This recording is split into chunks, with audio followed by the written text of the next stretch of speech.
Whether you're a skeptic or a believer, join me, Rob McConnell, as together we'll investigate the world of the paranormal and the science of parapsychology here on the X-Zone Radio TV show on XZBN and the X-Zone TV channel on Simul TV. Since 1990, the X-Zone Radio TV show has been the place where people dare to believe and dare to be heard.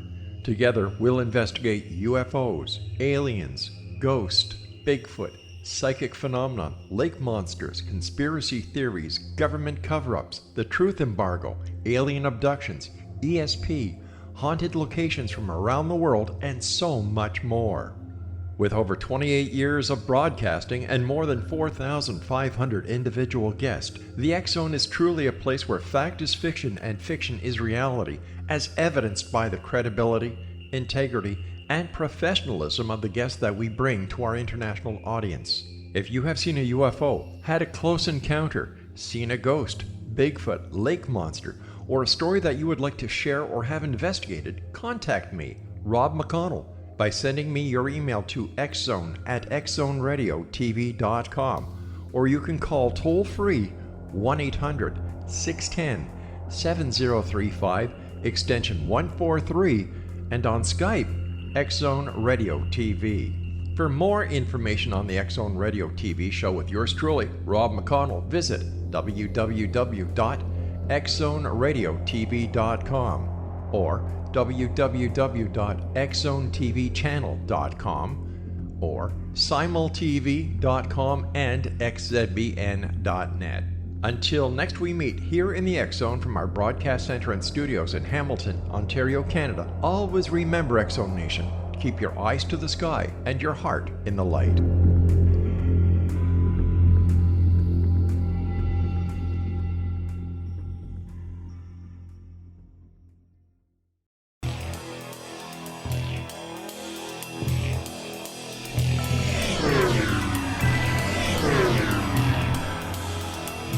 This is A Different Perspective with Kevin Randle.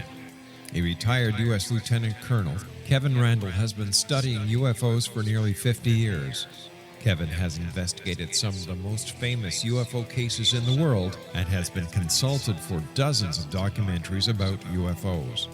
Considered one of the leading experts into the Roswell UFO crash of 1947, Kevin has written more than 25 books about UFOs, including the recently published Roswell in the 21st Century. Now, here is the host of A Different Perspective, Kevin Randle.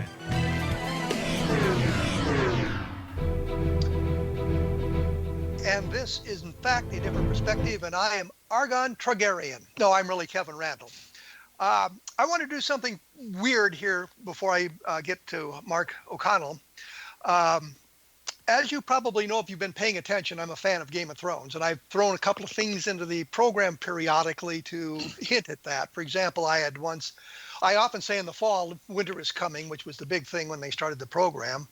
And when they had the Hodor episode on Hold the Door, I worked that into the conversation a couple of times as well. And that really comes from science fiction conventions, because once programming lets out and everybody swarms the elevators, people are always shouting, "Hold the door." And that's where George R.R. Martin actually picked up that phrase, which I thought was interesting.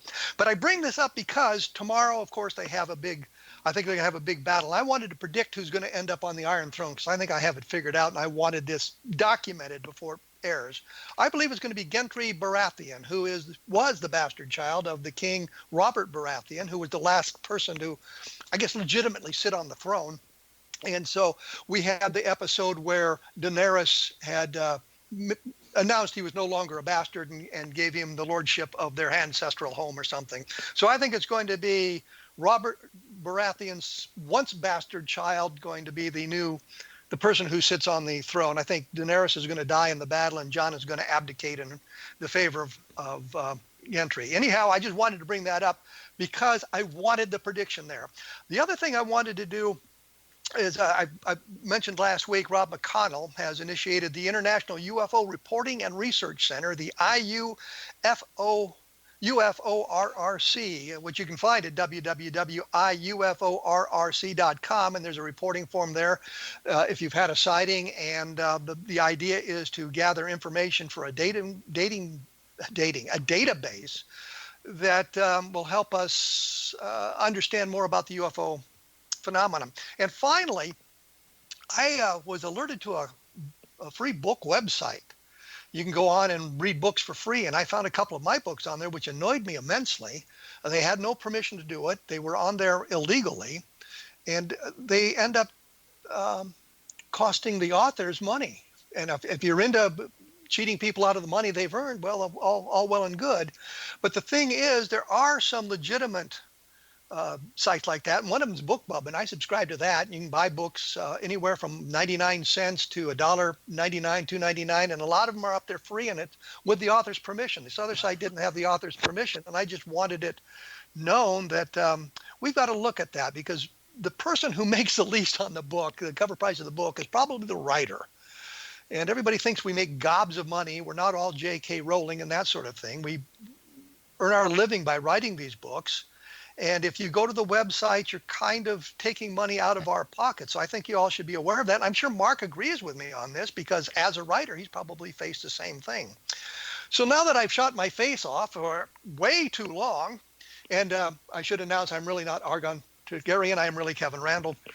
I'm going to be joined here by Mark O'Connell, who has written several episodes of Star Trek, The Next Generation, Star Trek Deep Space Nine, and one of which, the Deep Space Nine episode, Who Mourns the Morn, was named by Hugo-winning science fiction writer Charlie Jane Anders as number 72 on the io9.com list of the top 10 Star Trek episodes of all time, which is quite an accomplishment, because there's so many of the episodes out there now. We won't mention that J.J. Abrams has managed to screw up the franchise. That's a whole nother argument.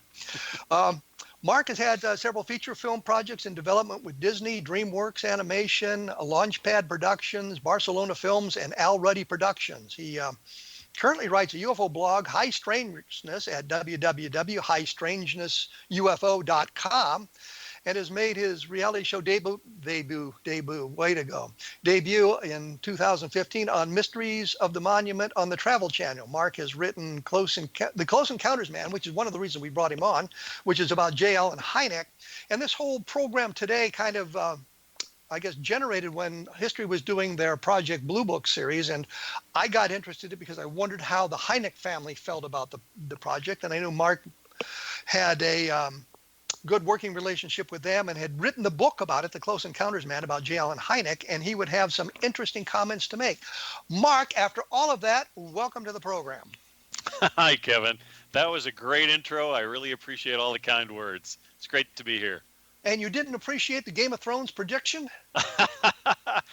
I appreciate your gutsiness in going out on a limb. I don't know the characters or the storylines well enough to really know. I don't even know who that person is who you said is going to end up on the Throne of Iron. He was the bastard child of Robert Baratheon, who was. And I don't know who that is either. He was the King Robert Baratheon. The series opens with him being the king, and he's married to Cersei Lannister, and she engineers his death, and eventually, because that would put her son on the Iron Throne, but her son really isn't a Baratheon child. It's the incestuous offspring with her and her twin brother Jaime, and we're getting way deep into Game of Thrones now. Anyway, I just had the epiphany the other day when I was doing my workout on the treadmill that the least likely twist of the story would be Gendry Baratheon ending up on the Iron Throne, because everybody expects it's going to be Daenerys or it's going to be Jon Snow or one of those people, and I think it's going to be this guy. So I thought I'd take a shot. Well, I think I just want to jump in here and just say, though, I think that's the sign of a really well-made TV show that's really good storytelling, when fans like you and millions of others are making predictions about how the story's going to end, who the winners and losers are going to be. I mean, for a show to create that much of a connection with its fans, I always admire that, because that just means they are doing a lot of things right. Oh, absolutely. But I think in the last couple of episodes, they've done a lot of things wrong, and it's kind of annoying to the fans. And I see a lot of that stuff online about it as well, that people are really annoyed about the direction it takes. The Great Battle of Winterfell, I mean, the military tactics used were absolutely ridiculous. And and I shouldn't do this, but one of the great complaints was that it was anti-immigrant, That episode was anti-immigrant because the Darathi horde was sent in to fight the Walking Dead and were pretty well eliminated. And I think, they're saying that's anti-immigrant. I said, these guys are not immigrants. It's an invading army, for crying out loud. I mean, it is literally an invading army. So this immigrant argument shouldn't be made. But we've digressed way too far. Okay. I'll shut up about Game of Thrones. I have nothing more to add. Well, if the fans of the program are interested in it, I can go on for hours about Game of Thrones. But I'm sure they would like to know more about J. Allen Hynek and Project Blue Book. So the first question is, from your experience and your research, and I've talked to Paul Hynek about it as well. But what do you think that Hynek would have thought about the program, the Project Blue Book show? Well, I don't think he would have thought much of it, honestly. I think he'd probably. I need to watch. I need to watch my words here. I'll just keep it simple. I don't think he'd be on board. I just don't. And I can tell you, I can point to a very specific point in. It was actually in the very first episode of Project Blue Book. There's a moment where the character of J. Allen Hynek is explaining to the character of his wife why he's accepted this job with the Air Force to study UFOs. And he says, well, there were 3 reasons. He said, number 1, I could keep teaching. That was big. Number 2, it would bring in some extra money. That's big. But he said the biggest thing of all, number 3, was, and then he looks real seriously at his wife and he says, I want recognition. This is going to give me the recognition I've always wanted as a scientist. And I just thought, what? That is absolutely antithetical to J. Allen Hynek's character. He did not want recognition. He did not want fame and fortune. And if he had, getting involved in UFO studies in the late 1940s would have been the worst possible way to achieve recognition. It would have been the worst kind of recognition to get for a young scientist really just starting his career. Well, the question you could easily ask is, how would he know that he would gain recognition by studying UFOs? Oh, that is a great observation, Kevin. I hadn't even thought of that. You're right. Take it a step further back. He would have just assumed that this would be something very low-key and hush-hush that nobody would ever know about. I can't believe I didn't think of that, but hats off to you. I think that's an excellent point. Well, I was, in the summer of 1947, it's like a passing fad. Yeah. And people are talking about it, but it's a fad. And how many fads have we had? Right. That sort of thing. Hynek firmly believed at the time that it was a fad that would dry up in a year or two. And that was one of the reasons he was willing to do it, because he thought, okay, this is going to amount to nothing, but I'll pick up a little extra spending money, so why not? Well, let me break here, because I've got to take a break. Okay. I will be back with Mark O'Connell. I promise we won't talk about Game of Thrones anymore unless I can think of something really fun to say. His book is The Close Encounters Man's, which is the biography of J. Allen Hynek. The website is www.highstrangenessufo.com. Mine, of course, is www.kevinrandle.blogspot.com. And you should know that I will announce at the end of the program who's next week's guest is. And if you put a comment to the blog entry on this program, I'll ask the questions to Jerry Clark, who's coming up next week. We will be back right after this with Mark O'Connell.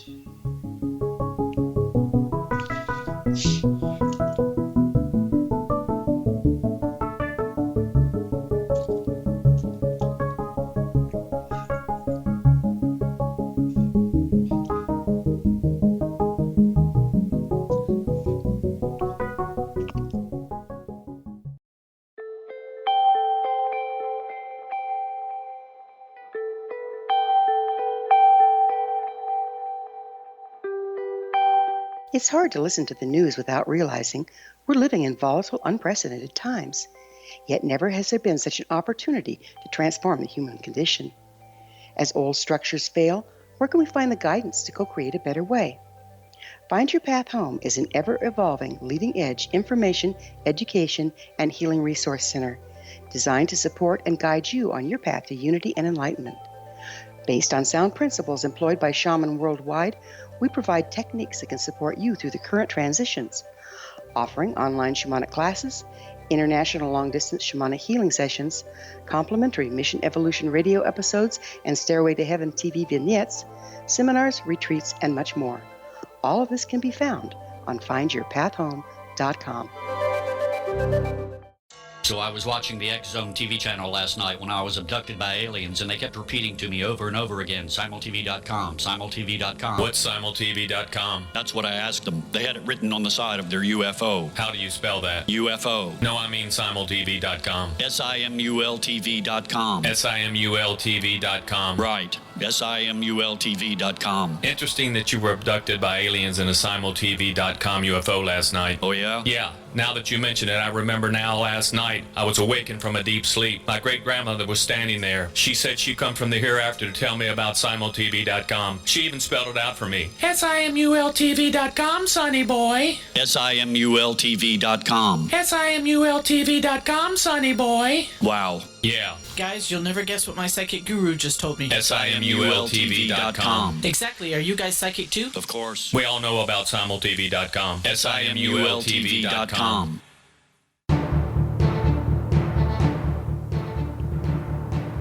I am back with Mark O'Connell. He's the author of The Close Encounters Man, which of course is the book about J. Allen Hynek. And there's a lot of other fine programs about the paranormal on the X Zone Broadcast Network, which is xzbn.net. Take a look at the lineup and see if there's something that interests you. Maybe find a program that will really excite you as opposed to this one. When we went away, we were talking about J. Allen Hynek's reaction to Project Blue Book and the idea that it was a way of him to gain notoriety, which is probably not the right word, gain some fame. And we thought in 1947 he wouldn't have been really excited about that, but he did, I guess, become a real presence in the UFO field with his relation to the Air Force. Was that intentional, or was that just sort of a byproduct of the investigations? That was a byproduct. He liked to describe himself as an innocent bystander who got shot, which I always found pretty amusing. He was a mild-mannered astronomy professor teaching at the Ohio State University, just minding his own business. And he had done some government contracting work in previous years, especially during World War II. He was being called on quite a bit by the Air Force to do astronomical and atmospheric research for them. And he had done some top secret work during World War II on developing the proximity fuse for our weapons. So he was a known quantity to the Air Force. And when this whole UFO thing sprung up out of nowhere in 1947, 48, and the Air Force was just caught flat-footed. They couldn't explain it. They couldn't reassure the public that everything was going to be okay, and they desperately needed a credible scientist to assure the public that that there was nothing to this UFO thing. So they went and they were operating. The Air Force folks here were operating out of Wright-Patterson Air Force Base in Dayton. Well, Hynek was teaching at Ohio State right down the road in Columbus, and so he. He was convenient. He was close by, and so the Air Force, a couple staffers from the Air Force at Wright-Patterson went to visit Hynek at Ohio State. Had a little conversation with him, asked him what he thought about UFOs, and he kind of laughed it off and said, "Well, I think it's going to be a phase. It's a fad. People are going to forget about it in a year or two." And they said, "Well, we'd like to hire you to." Convince the public that UFO reports are nothing, that there's nothing to it. And Hynek didn't go looking for this. It just sort of fell into his lap. But again, he just thought, well, okay, easy way to pick up some extra money for my growing family. And he also thought, and I always thought this was interesting. One of the reasons he took the job was he thought he was a science educator, not just in terms of his college campus, but he also liked to educate the public whenever he could about astronomy. So when Hynek had this opportunity to work with the Air Force on their UFO study group, he saw it as an opportunity to teach real science to the American public and show them that you see something funny in the sky, that doesn't automatically mean it's something scary or alien. There could be a very, very simple scientific explanation for it. And he jumped at the opportunity to sort of educate the public in that. So those were his real motivations for going to work with the Air Force. Of course, it was called Project Sign at the time when they first recruited him. But those were Hynek's real motives. He didn't care about being famous. And as we mentioned before, if he had cared about being famous, this would have been the worst way to go about doing it. So that moment in the TV show when he said that just kind of, I just felt like, wow, if you can't even get that one basic truth about your main character correct, then there's not much hope that anything else in this show is going to be correct either. So that's kind of when I gave up on it. Well, he also had one other attribute I think that many other scientists may not have had, and that was he already had a security clearance, or had one for during the Second World War. And I know that getting a security clearance can be a long, involved process, because I had to go through it a couple of times myself with my Air Force and Army careers. So, the fact that he was already cleared or had a file in it would be a benefit to them as well. I was reading on the Charles Whitted sighting. That's the two airline pilots that saw the cigar-shaped craft with the square windows back in 1947, and it was one of the things that bothered the Air Force immensely. And Hynek had written or had suggested that it was a meteor, a bolide, a very bright meteor. And on the card, the project card in the Project Blue Book files, an Air Force officer disagreed with him about that. I mean, here's the astronomer saying, well, it sounds like a bolide, and the Air Force officer saying, well, no, it's not. Did that sort of thing happen often? Oh yeah, I mean Hynek. When you read Hynek's findings on that Charles Whitted case, I'm glad you brought that case up because it's always been one of my favorites. But when you read Hynek's notes on that case, you can just see the kind of contortions he went through to try to come up with a rational, scientific, natural explanation for this weird things, this weird thing that these pilots reported seeing. And yeah, he kind of just bends over backwards trying to make the facts fit the story that the Air Force wants to tell. And it didn't go over real well. That case kind of swung back and forth. You had the two airline pilots on the Eastern Airline flight. They were both Air Force veterans. They were very credible witnesses. Both of their stories coincided. They matched perfectly. Neither one of them ever changed their story one iota. There was a passenger on the plane that night who also saw it. It was in the middle of the night, so apparently only one passenger was awake and saw this thing zoom by the plane. And that passenger actually turned out to be a friend of Alan Hynek's. So Hynek was able to interview him as well. And then there was an Air Force ground crew guy at an Air Force base near Macon, Georgia, who saw the same thing that same night.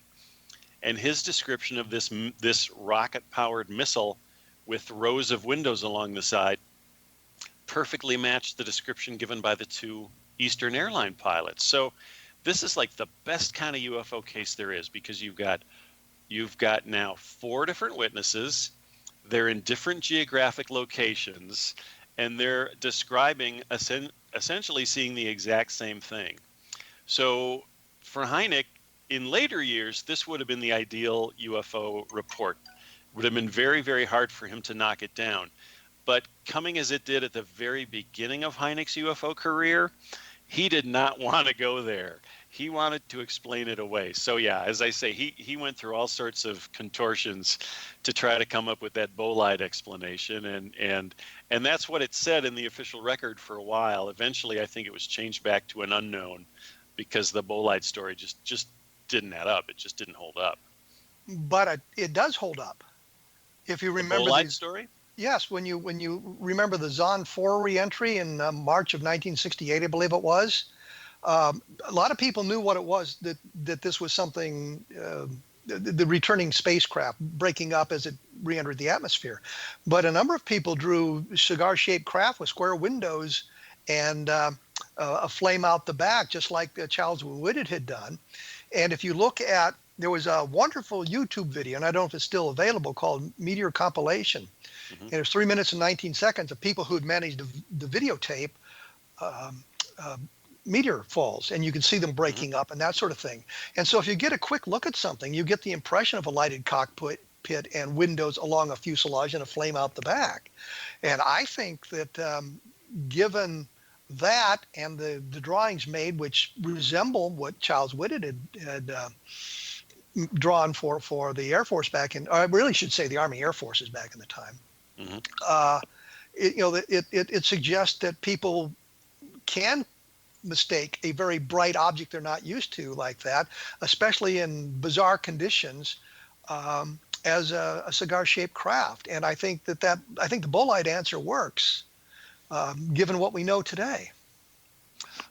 That's very interesting. What's the name of that case? The Zon 4 reentry. It was, I think it was March of '68. I've done stuff on my blog, which is www.kevinrandle.blogspot.com. Just type in Charles Whitted, and you can get to that information. Okay, but I'll do that. I'm interested in that. I think the point is, I think Hynek was right in his initial assessment, and I was kind of surprised at the Air Force, which was looking for explanations and solutions, would reject what could be a very plausible solution. I know in the initial, not the initial encounters with the Air Force or the Army Air Forces, but newspapers, they had talked about turbulence from the thing as it passed by. If that was true, then we eliminate the bolide explanation. But in the initial reports in the Project Blue Book files, there's nothing about turbulence. It only appears in newspaper accounts later on. And so you eliminate that aspect of it. And you've got a meteor that's coming kind of straight at you, because they don't have to fall straight down. They can look like they're coming at you. And you've got a cloud cover. It can give you a weird illusion of the thing climbing into the clouds. So I brought that up because I had just read something about that a couple of days ago. So I thought it was kind of interesting. Okay, I've got it. I have to admit, this is new information to me, and I would love to read up about it more. Because like I said, I've always been fascinated by that case. In my research for the book, the funniest explanation I came across was somebody tried to explain it away as, well, they saw a reflection of their own plane in a ice crystal cloud. I think that was what Donald Menzel came up with. And we don't pay attention to him. We sure don't, because his explanations just get weirder and weirder as time goes by. But his attempt at explaining Charles Whitted as sort of the pilot seeing a reflection of their own plane in a cloud is really, really a stretch. Yeah, that and the lights would have been dimmed in the cabin because people were sleeping. Right, and plus they were traveling in opposite directions. So how can you have a reflection that's traveling in the opposite direction? We're going to have to take a break here. I am with Mark O'Connell. The book is The Close Encounters Man. The website is www.heightstrangenessufo.com. Mine, as I've said before, is www.kevinrandle.blogspot.com. And you take a look at, I think, the government UFO files, which I wrote, talks about the Child Whitted case in there as well. We will be back right after this with Mark O'Connell, so stick around.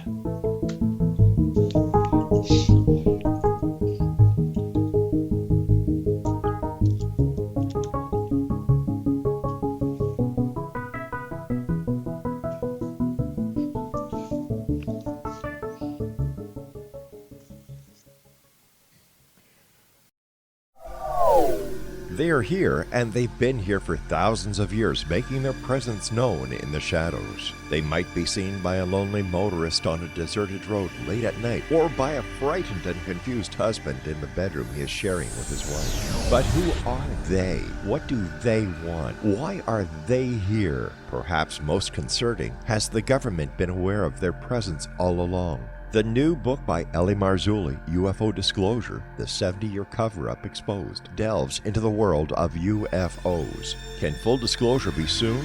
Order now and receive a free hour and 37-minute DVD on the UFO phenomenon. UFOs are real. Get both the book and the DVD, a $40 value, for only $19.99. To order your book and DVD today, go to lamarzulli.net. That's LAMARZULLI.net. Rob McConnell here, presenting an overview for Nicholas Paul Jennings, author of a fascinating book, Amen. It presents facts revealed by Egyptologists, facts that enable us to understand why Amen is the beginning of creation of God. It provides recommendations for religious leaders of the major religions to unify their beliefs and teach the Word of God. Love one another. Amen informs people how mankind conceived God. It was the Egyptians that developed the concepts of a soul, a hereafter, and Son of God, And finally, after the worship of many gods, they conceived the belief in one universal God, the maker of all there is.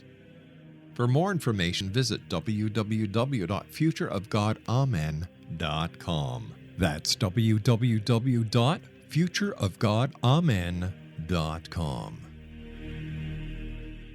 You have heard of the X Zone? Now watch it on Simul TV, plus 500 video games, live TV channels, free video on demand, worldwide, and more. Does this sound like tomorrow's television? Well, it is, but you can have it today, right now. It is Simul TV. Simul TV offers what the others only wish they could provide. 15 exclusive channels like X Zone, sci-fi, and horror.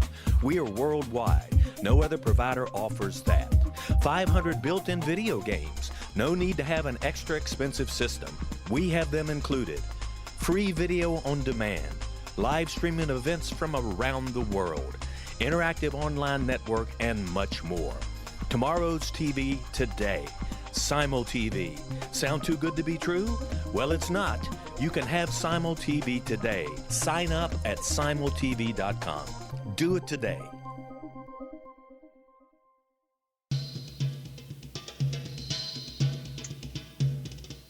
I am here with Mark O'Connell. He is the author of The Close Encounters Man, which is the biography of J. Allen Hynek.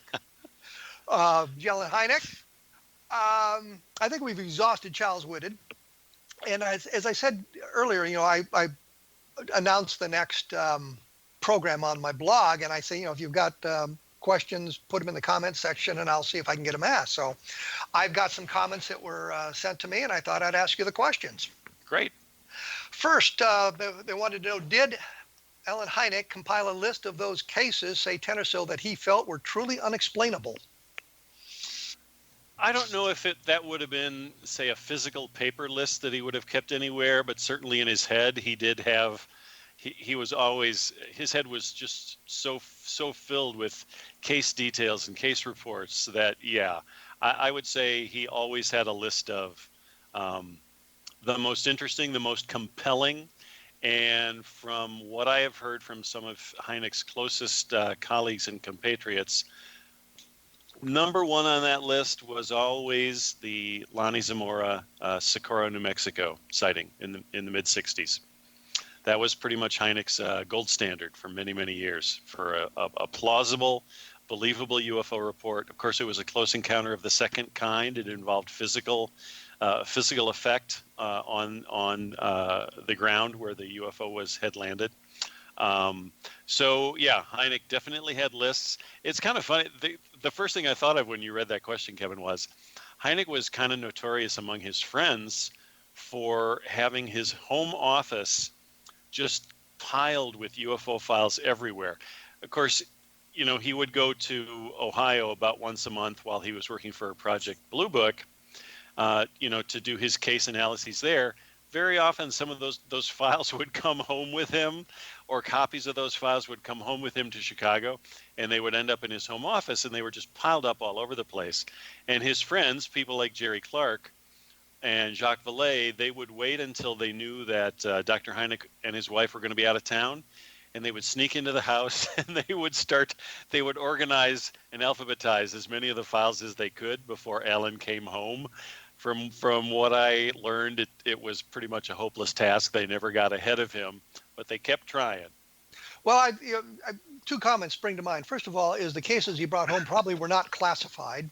Right. I can't believe he would bring home classified material because that would be a crime. I'm not accusing him of committing any crimes. And talking to Carmen Morano, who had been technically the last officer in charge of Project Blue Book after Quintanilla had left, he said a lot of the later cases weren't classified at all, and you can go through the files and see that they're not classified. Well, go ahead.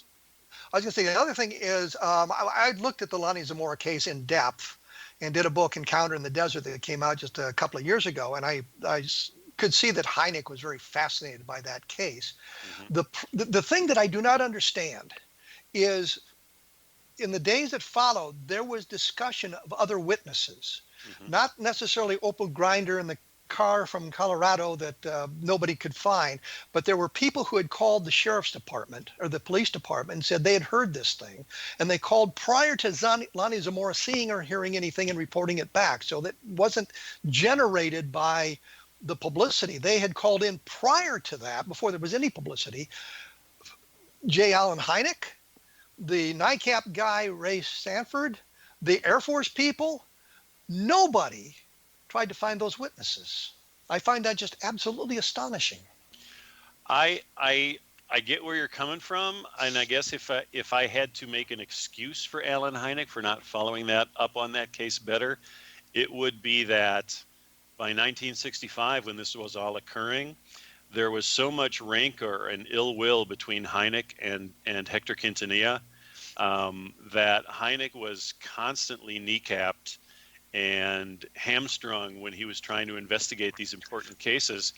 Quintanilla would just deny him funding, deny him, travel opportunities.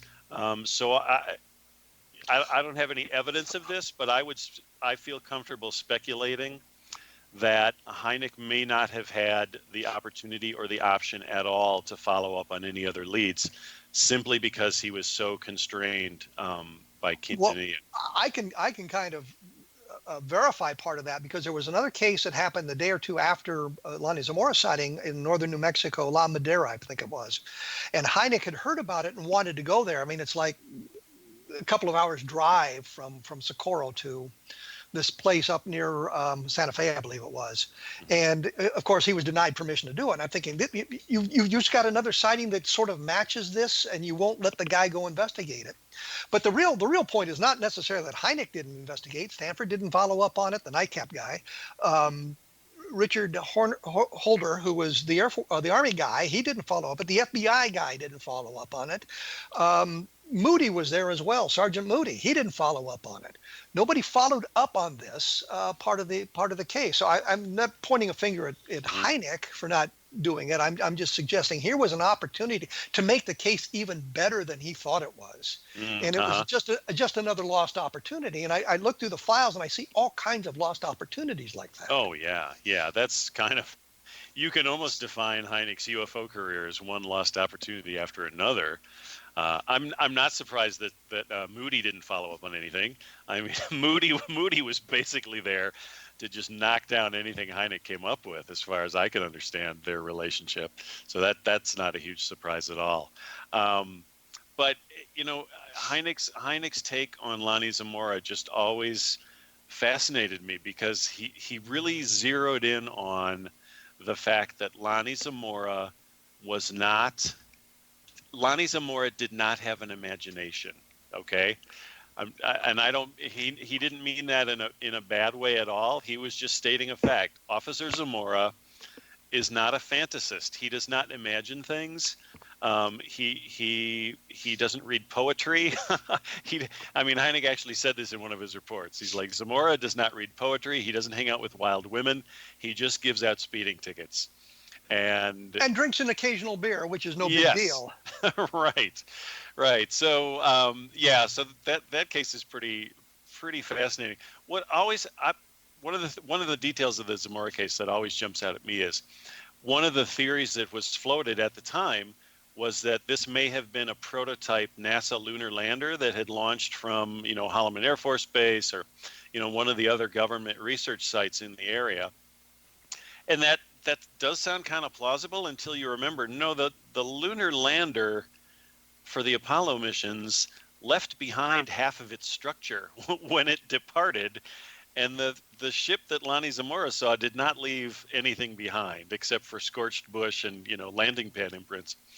So I always thought that was interesting that people went for that theory when it was seems pretty clear to me that couldn't possibly have been it. Well, to point a finger at the debunkers, they'll throw a lot of mud at the wall and see what sticks. And if they got if they got what they think is a plausible explanation, they'll run with it. Yeah. Run it into the ground. And I know Philip Glass had said, well, there was this guy that lived a quarter of a mile away, or maybe not that far, and he was there with his windows open, or he was out working in his garden or something, and he didn't hear anything, and he didn't see anything, and he went up there a few hours after this happened, and he didn't see anything there. And I'm thinking, from the point that Lonnie Zamora got there till way after dark, there were people on that site. Yeah, a lot of people. And I think the guy's statements to class just don't make any sense. Weren't there some? I'm trying to remember this now. Weren't some of those unknown witnesses? Didn't somebody track them down to a family in Iowa, or a couple? No. There were two guys from Iowa who claimed they claimed they had been driving through town at the time, and they saw the same craft. But you go back and you look at the information that was printed in the newspaper, and it was clear that they didn't see anything because they mentioned the melted pop bottle. And that's key, because that's from the La Madera case in northern New Mexico.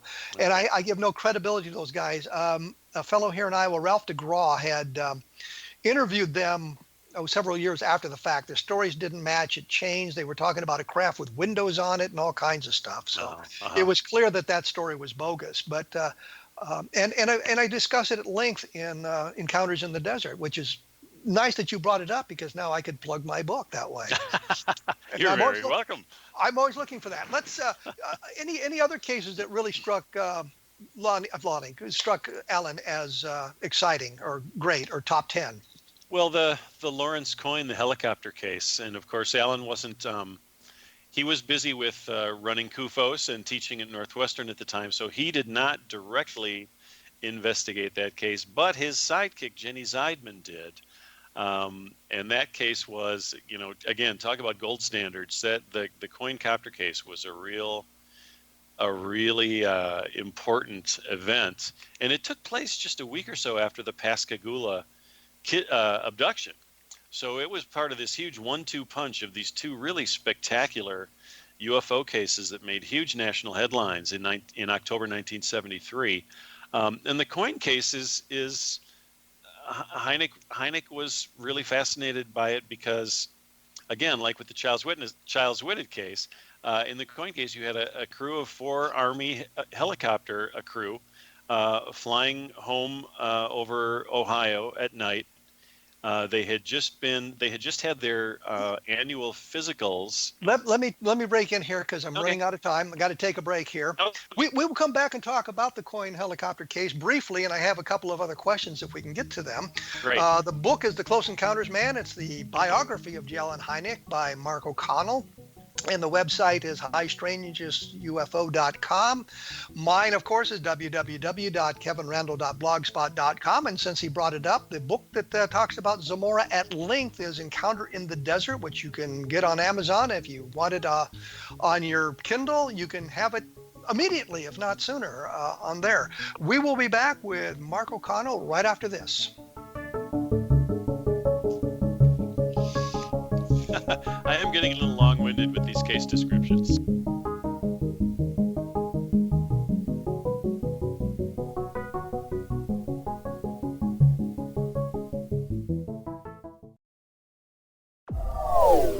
They are here, and they've been here for thousands of years, making their presence known in the shadows. They might be seen by a lonely motorist on a deserted road late at night, or by a frightened and confused husband in the bedroom he is sharing with his wife. But who are they? What do they want? Why are they here? Perhaps most concerning, has the government been aware of their presence all along? The new book by L.A. Marzulli, UFO Disclosure, the 70-year cover-up exposed, delves into the world of UFOs. Can full disclosure be soon? Order now and receive a free hour and 37-minute DVD on the UFO phenomenon. UFOs are real. Get both the book and the DVD, a $40 value, for only $19.99. To order your book and DVD today, go to lamarzulli.net. That's LAMARZULLI.net. Christopher Fulton is a survivor of the national security state. All he wanted to do was preserve history when he acquired a Cartier watch from the estate of President Kennedy's personal secretary. But that simple act set off a terrible chain reaction. He was pursued by the U.S. Justice Department and the FBI, thrust into the middle of the U.S. government's Assassination Records Review Board, even monitored and pursued by the Russian government. All because that Cartier watch was the missing link of evidence, a timepiece worn by JFK that fateful day in Dallas, a link resulting in Christopher being incarcerated and attacked for 9 years because he opened a hidden chapter in history. The intriguing journey outlined fully in Christopher Fulton's memoir, The Inheritance, is available now through TrineDay.com or Amazon.com. The Inheritance, Poisoned Fruit of JFK's Assassination by Christopher and Michelle Fulton is a must-read, an incredible tale of how easily our own government can overrule justice. The Inheritance, Poisoned Fruit of JFK's Assassination. I am here with Mark O'Connell. The book is The Close Encounters Man, which is the biography of J. Allen Hynek. And I sometimes wish that we could get some of the byplay that goes on during the commercial breaks on the program, because some of it's really quite good. We were talking about the Cohen helicopter case when we went away, and we don't really have a lot of time to go into that. And I'd like to get to these other questions, so I'm going to blow that off and move on. If you want to take a look, the Cohen helicopter case is well publicized all over. There's lots of information about it, especially at my blog at www.kevinrandle.blogspot.com. There you go. Next question. Did Hynek ever regret his membership in the Robertson panel? And I understand that he really wasn't a member of the Robertson panel, but right. Did he regret the interaction with the Robertson panel? Oh yeah. He was brought in as, he was brought in as a witness, basically. You're right. He was not part of the panel. He was not really part of the discussion at all. He was brought in to offer his opinions on this, that, or the other thing, and felt that he had generally been condescended to, ignored, talked down to, and basically felt that nobody on the panel really was interested in what he had to say. He was, I think it's safe to say, he was pretty bitter about the whole experience. His contribution, you say, was just completely ignored. Yeah, it was just brushed off. He was particularly horrified by their handling of the Tremonton, Utah movie footage. They projected the movie on a wall instead of on a theater screen, and everybody just dismissed it all as, oh, obviously those are birds.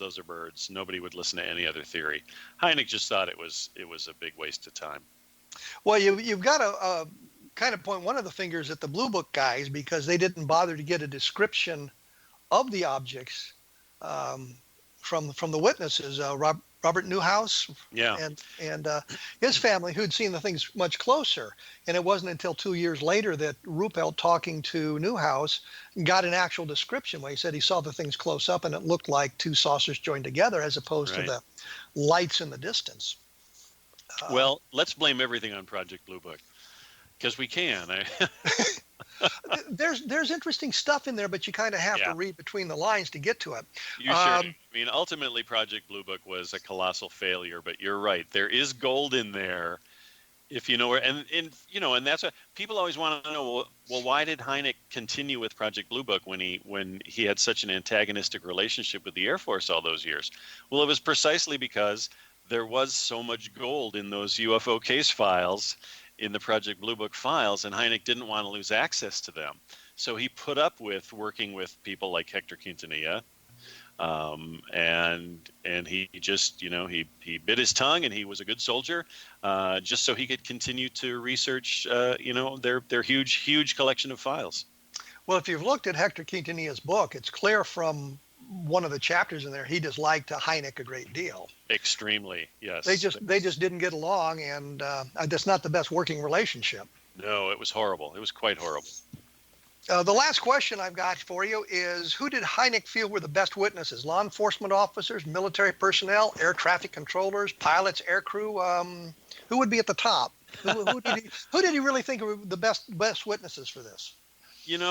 I would say everybody on that list would be tied at the top, but there's one little twist to that story, though, which has always puzzled me and fascinated me, and that has to do with the Michigan swamp gas case of 1966, because if you recall, one of the distinctions of that case is that there were over 100 witnesses to these lights that were appearing in southern Michigan over the course of several nights. Over 100 witnesses. And many of those witnesses were law enforcement officers. And they all gave Hynek descriptions of what they had seen in the swamps where these sightings took place. And well, let me break in, because I just looked at that case, and a lot of law enforcement officers weren't seeing the lights in the swamp. They were way away from those swampy areas. So it's not just the swampy areas. It was all around the Ann Arbor, Michigan area that the law enforcement officers and others were seeing the lights. Yeah, that's true. But when Hynek interviewed the law enforcement officers, they were strictly speaking about the lights in the swamp behind the Frank Manor farm. But what I found curious about it, though, was where Hynek would usually put a lot of credence to those to that testimony. In this case, he dismissed it all. He decided, I cannot consider the testimony of the law enforcement officers, because he said they simply weren't good enough observers. They were not able to really give me any good information as to the trajectory and speed and maneuverability of the objects they were trying to describe. And so Hynek said, their information was less than useless. So there's this one time when Hynek just said, you know what, police officers, no, I'm not going to listen to them. I don't think I can trust their testimony. That has always puzzled me. Could it possibly have been the Air Force response because there was a press conference called and they wanted the swamp gas answer pushed forward? Right. And Hynek was following that. He also complained, I think, that he didn't have an opportunity to really sit down with the police officers, because every time he sat down with one of them, the press would show up and stick microphones in everybody's face. Yeah, that was happening a lot, but he was able to talk to some of the police officers. I think it was Deputy Fitzpatrick. Hynek actually, a couple days after the sighting, Hynek actually spent some time walking through the swamp with Deputy Fitzpatrick. And Fitzpatrick was pointing out to Hynek, okay, here's where I was standing when I first saw the light. That's where I saw the light over there. Here's where it disappeared. So Hynek did actually spend some time in the swamp with at least one of the police officers. But wouldn't that being on the site with the officer saying, here's where I saw it, there's where it disappeared, wouldn't that give him the directions and the azimuth and all of the kind of technical information he wanted? For whatever reason, what he heard from the police officer just was lacking in some kind of quality that Hynek was looking for. And I mean, you're right. It sounds as though that would be exactly the kind of eyewitness testimony that Hynek would really value. But in this case, it just didn't work that way. He just didn't see that it was worth considering. Well, I remember reading a letter in the file about the case where Hynek was complaining about not having needing many more investigators to properly research the case. Right, and meanwhile, there's Jacques Vallée and Bill Powers, Hynek's two cohorts back at Northwestern University, and they're just waiting by the phone. They're waiting for Hynek to call them up and say, hey, get your asses out here to Michigan and give me a hand, because I'm drowning in this mess. And that's the other thing to remember. That sighting was just a circus. It was such a mess. There were a lot of bad decisions made. Sometimes they were bad decisions made for good reasons, but they were bad decisions nonetheless. And they clouded some of the information, and they made some of the witnesses look bad unnecessarily. And so, when you look for the truth in the swamp gas case, it gets very, very hard to really decide what the truth is, because there were just so many things going wrong over the course of that investigation. One thing I do want to point out, though, very common mistake. A lot of people still believe that Hynek literally got off the plane in Michigan and held his press conference within minutes. That is not true. Hynek arrived in Michigan on Tuesday, and he gave his press conference on Friday. He put in a full 3 days of investigation. That's something that a lot of people get wrong, and I always want to stress that, no, Hynek really did his job in this case.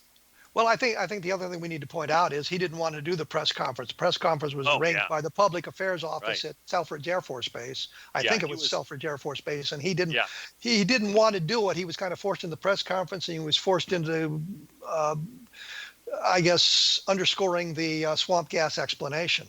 Yeah, he didn't have any one explanation that he really felt comfortable with. And so, yeah, you're exactly right. He felt that the press conference was very, very premature. He had no findings yet. He had made no decisions whatsoever about the case. But then the Air Force just painted him into a corner and said, say something, come up with a natural explanation or else. And that's really where that was the breaking point in the relationship between Alan Hynek and Hector Quintanilla. That's when the damage between those two colleagues just became so great that they couldn't work together anymore. They just couldn't stand each other. And after that, that's when Quintanilla really started keeping Hynek out of the loop, not sending him out on investigations anymore, not giving him access to the Blue Book files. It really was a turning point in their relationship. Mark O'Connell, it's the Close Encounters man. Thank you so much for taking time out of your busy schedule to chat with us about your books and Hynek and Project Blue Book. Thank you very much. It's been fun. Always a pleasure, Kevin. Thanks for inviting me in. We'll talk to you later. Once again, Bye. It's the Close Encounters man. It's www.highstrangenessufo.com. Next week, I'm going to be talking with Jerry Clark. We're going to be talking about the third edition of his UFO Encyclopedia, which is just a massive work filled with all kinds of good information. And one of the things I think is extraordinary about this is he provides a long list of sources for every case or every aspect that he talks about in the encyclopedia. And sometimes that becomes even more important than his take on the articles. And the reason I say that is you need to look at a wide variety of different sources and get a clear picture of what's going on, because a lot of people write from an agenda. They want to prove UFOs are extraterrestrial. They want to disprove UFOs. They have an agenda themselves. And when you have a long list of sources used to prepare an article, and sometimes the list of sources goes on for a couple of pages, you get a real good feeling for a case, and you can look up those sources yourself and see what they have to say and bring it all into focus there. Once again, my blog is www.kevinrandle.blogspot.com. And like I said, there's a lot of good programs about the paranormal on the X Zone Broadcast Network at XZBN. Take a look at that stuff, and I'm sure you're going to find something that's going to interest you as much as this one does. Next week, I will be back, as I've said, with Jerry Clark. We're going to be talking about his UFO Encyclopedia and the social history of UFOs. I think it's going to be an interesting thing. So look us up in 167 hours. We'll be back then. Thank you.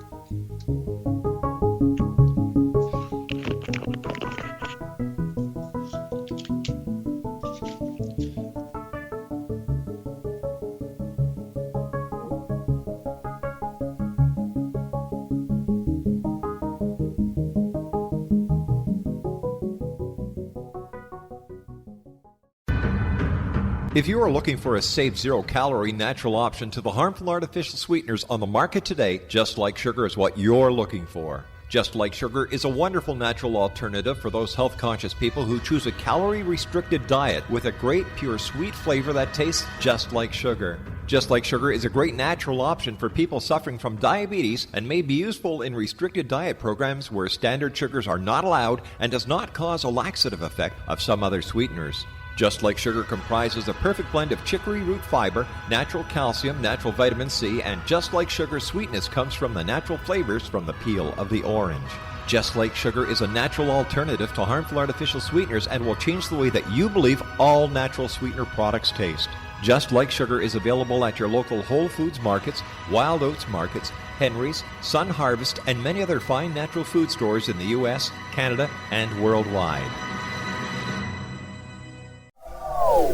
They are here, and they've been here for thousands of years, making their presence known in the shadows. They might be seen by a lonely motorist on a deserted road late at night, or by a frightened and confused husband in the bedroom he is sharing with his wife. But who are they? What do they want? Why are they here? Perhaps most concerning, has the government been aware of their presence all along?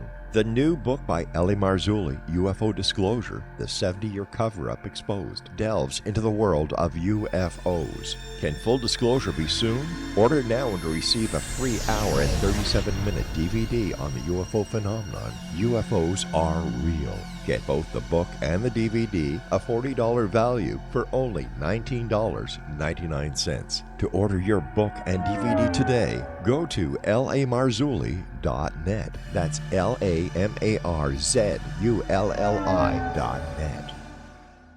You have heard of the X Zone? Now watch it on Simul TV, plus 500 video games, live TV channels, free video on demand, worldwide, and more. Does this sound like tomorrow's television? Well, it is, but you can have it today, right now. It is Simul TV. Simul TV offers what the others only wish they could provide. 15 exclusive channels like X Zone, sci-fi, and horror. We are worldwide. No other provider offers that. 500 built-in video games. No need to have an extra expensive system. We have them included. Free video on demand. Live streaming events from around the world. Interactive online network, and much more. Tomorrow's TV today. Simul TV. Sound too good to be true? Well, it's not. You can have Simul TV today. Sign up at simultv.com. Do it today.